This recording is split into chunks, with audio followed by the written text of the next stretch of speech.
fait longtemps que j'ai pas vlogué. Mais il y a une raison simple pour ça. J'ai passé vraiment un été éprouvant. Puis je me suis dit, aujourd'hui, je suis en congé, il fait beau. Puis on est en novembre, fait que ça risque pas de se reproduire si souvent que ça. Il y a encore plein de belles couleurs dans la nature. Et j'adore marcher. Et je me suis dit que j'irais sur l'île Notre-Dame. Puis que je trouverais un petit coin tranquille pour vous parler. Puis que je profiterais de la tranquillité puis tout. Puis je déchante un peu. Parce que, premièrement, il y a du bruit que le Christ. Je m'excuse de sacré, là, mais je suis vraiment frue parce que il y a comme full monde. Puis je vous parle pas de cyclistes ou d'autres marcheurs, là. Il y a plein de travailleurs de la ville qui font je sais pas quoi, là. Puis pour moi, c'était comme... c'était aussi une occasion de retrouver un endroit où j'ai vécu plein de choses importantes puis marquantes pour moi.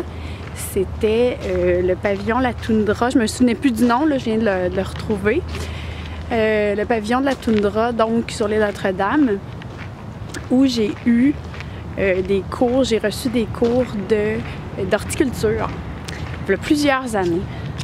Puis c'était marquant, ce cours-là. Ça a été vraiment quelque chose qui m'a enchantée. J'étais pourrie. Bon, je vais relativiser. En fait, j'étais pas bonne en pratique, mais j'étais bonne pour tout ce qui est mémoire, tout ce qui est termes non latins. Je sais pas, je retenais tout ce qu'on me disait en cours, mais quand venait le temps de les mettre en pratique, j'étais pas super bonne. Fait que pour cette raison-là, entre autres, parce qu'il y en avait d'autres raisons, mais plus personnelles, j'ai décidé de quitter à la moitié du cours. J'ai laissé derrière moi une classe puis des professeurs vraiment écœurants. Puis c'est ça, je voulais revenir ici parce que bon, il y a une partie des cours qui se faisait au jardin botanique, ce qui était vraiment excitant. Puis on est venu, dans le fond, la deuxième session se passait à l'île Notre-Dame, dans la place dont je vous parlais. Puis on était très isolés. Puis il y avait une ambiance différente, mais quand même, c'était chouette. Puis on était une classe quand même assez tissée, serrée. Puis c'est des gens que j'ai plus ou moins perdu de vue entre-temps. Je me suis fait une super bonne amie dans cette classe-là, Yolène, que je fréquente encore à distance parce qu'elle habite loin, mais quand même, on est encore très proches, très connectés. Puis c'est ça, cette classe-là, pour moi, c'est comme... c'est quelque chose que j'ai pas terminé puis que j'aurais voulu mener jusqu'au bout, mais comme je vous disais, il y avait des raisons pour lesquelles j'ai arrêté. Mais j'ai toujours gardé comme vraiment un bon souvenir. Tu sais, pendant les heures de dîner, on allait faire du patin à roulettes sur le circuit Gilles Villeneuve. C'était super le fun.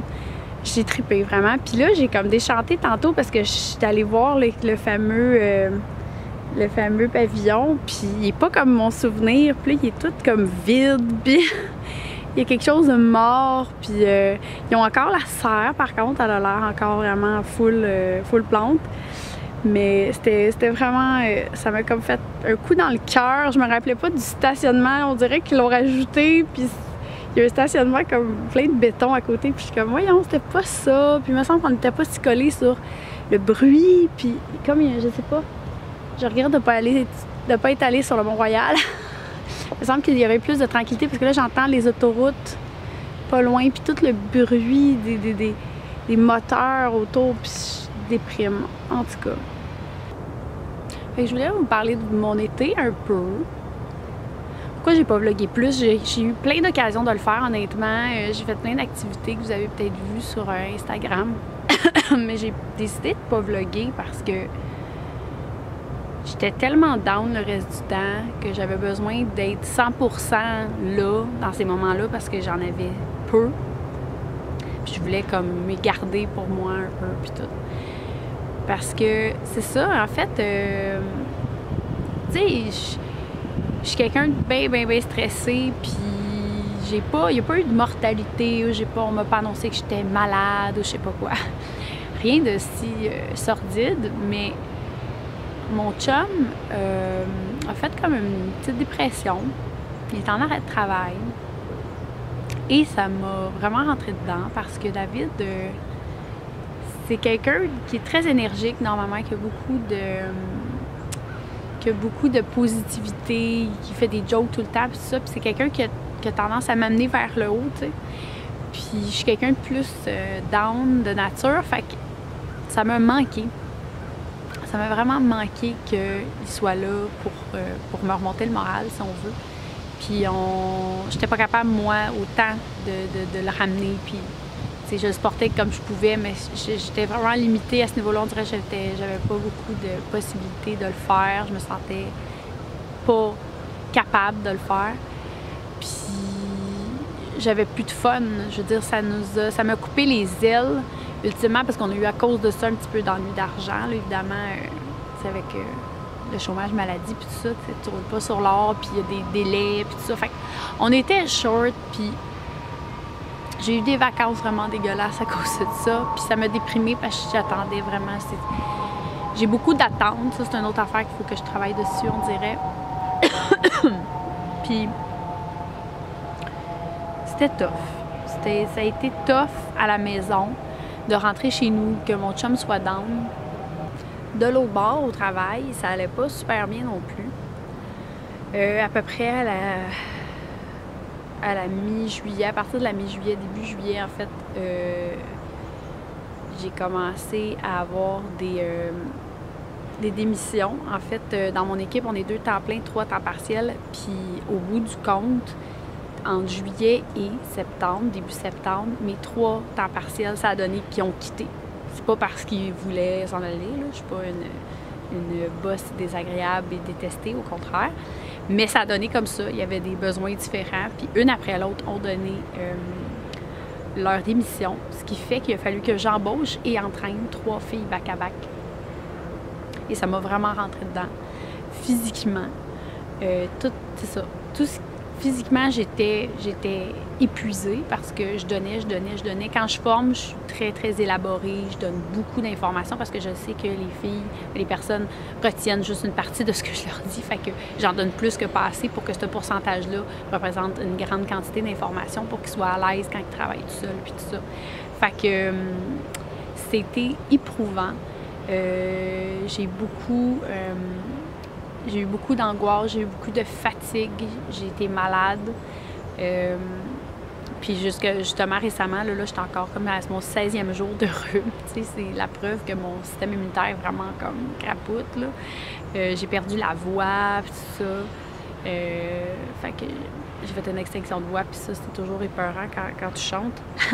Mais c'est ça, ça a été pénible, mon été. Puis c'est pour ça que j'ai pas vlogué.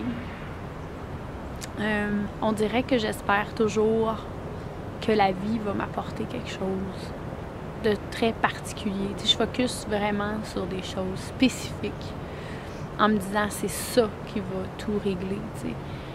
Puis d'un côté ou de l'autre, je suis déçue parce que si ça arrive pas, je me dis, ça y est, je le mérite pas, tu sais, whatever, tu sais, je m'apitoie sur mon sort, puis je me dis, oh my god, tu sais, ma vie c'est de la merde, puis les choses arrivent jamais comme je veux, puis tout ça. Puis si ça arrive, la chose que j'espère, ben des fois, cette chose-là me déçoit finalement. Tu sais, j'ai beaucoup d'espoir en un événement, ou une rencontre, ou un moment dans ma vie, whatever, une activité, puis ça arrive, puis tu fais comme fuck. Je pensais que ça changerait ma vie et que je deviendrais tout d'un coup heureuse, et puis c'est pas si simple. Puis c'est ça, je suis beaucoup dans ma tête, puis je me suis rendu compte cet été, même si j'en avais une très bonne idée déjà, que je suis ma propre tortionnaire. Tu sais, je me torture moi-même avec mes pensées. en me dénigrant moi-même, en m'inquiétant, en imaginant ce que les autres pensent de moi, ou, tu sais, ou pensent pas de moi, whatever. J'anticipe les situations, je déforme, j'interprète. Fait que c'est quelque chose que je commence à réaliser, puis je suis beaucoup plus calme depuis quelques semaines. On dirait que j'ai lâché prise sur certaines choses, puis j'essaie de m'observer. Ouais, c'était peurant, ça. C'est drôle comment l'île Notre-Dame est un mélange de boue et de lait. Il y a des astiques de beaux arbres matures ici, il y en a plein, là, entre autres des saules pleureurs assez majestueux, merci. Il y a plein de traces de l'homme et c'est assez dégueulasse. Tout ce qui est justement comme travaux pas terminés, bassins pas naturels. Crissez-les. Je trouve ça vraiment à feu. Oh mon Dieu, on dirait que c'est la plage. C'est la plage. Je suis perdue sur l'île. Je sais pas partout où je m'en vais. Là. Je fais n'importe où. Puis j'explore.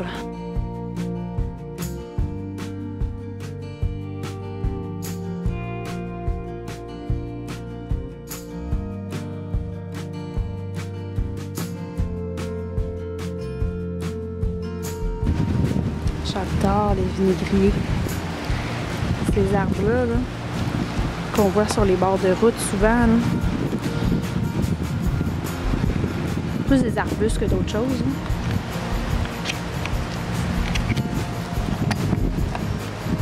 Ces arbustes-là, je sais pas, ils me fascinent. Si vous observez bien de proche, là, les branches sont pleines de poils. C'est doux. Puis même les fruits. Les feuilles, je me rappelle pas si... Un petit peu. Je me rappelle pas si... Parce que là, sont tombés, la majorité, ils deviennent rouges. C'est super décoratif, cet arbuste-là. Je trouve ça assez fascinant. Là, je suis comme dans un super spot, là. Il y a une piste cyclable ici, là. Ultra populaire, là. Il y a tellement de monde, c'est ridicule. Puis on a une vue de malade sur le centre-ville. Puis le fleuve. Je capote. Puis je me rends compte que je suis fucking pas originale parce qu'il y a vraiment du monde. Voici le devant de mon ancienne école d'horticulture. Évidemment, on passait jamais par le devant. On passait toujours par derrière. J'ai filmé en arrière, puis c'est vraiment comme déprimant. C'est comme juste du béton. Je me rappelais que c'était bétonné. C'est vrai qu'on était plein de monde. Vraiment cool, là. Fait que l'ambiance n'a pas pareil. C'est weird. Puis vous voyez comment c'est tout vitré, là. C'est le même tout le tour, là. Notre classe principale là-dedans. Oh my god, qu'on avait chaud, là. Tu sais, genre en septembre, là, des fois, il fait vraiment chaud, là. Puis avec l'effet de serre, là, oh, on voulait mourir.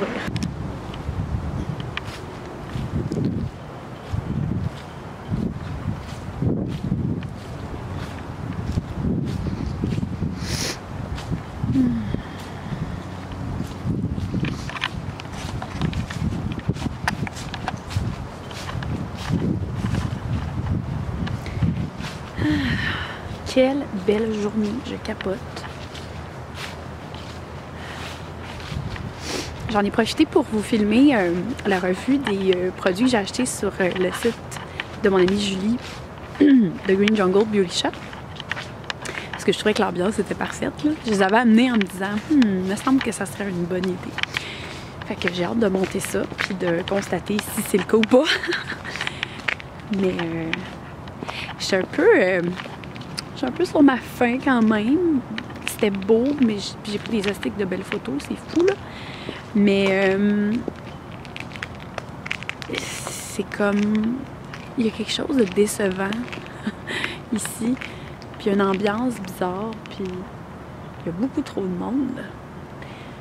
Je voulais pas aller sur le Mont-Royal parce que je me disais que ça serait pire, qu'il y aurait fucking plein de monde, puis ça me tentait pas. J'avais envie d'être un petit peu plus toute seule, tant qu'à ça. Mais finalement...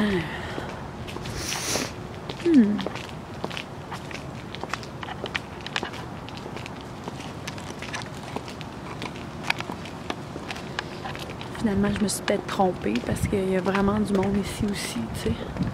Mais j'avoue que si on sait où regarder, il y a des belles affaires.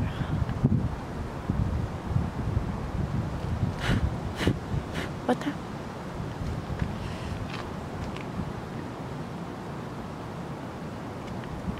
Avec le soleil baisse, ça me tente pas d'être coincée ici dans la noirceur parce que je sais pas trop où je m'en vais.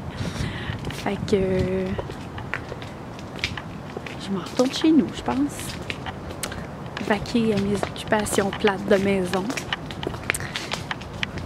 Puis c'est ça, on va se revoir dans une prochaine vidéo. J'ose espérer que je vais avoir plein d'occasions de filmer des vlogs. Puis vous amener avec moi dans mes aventures.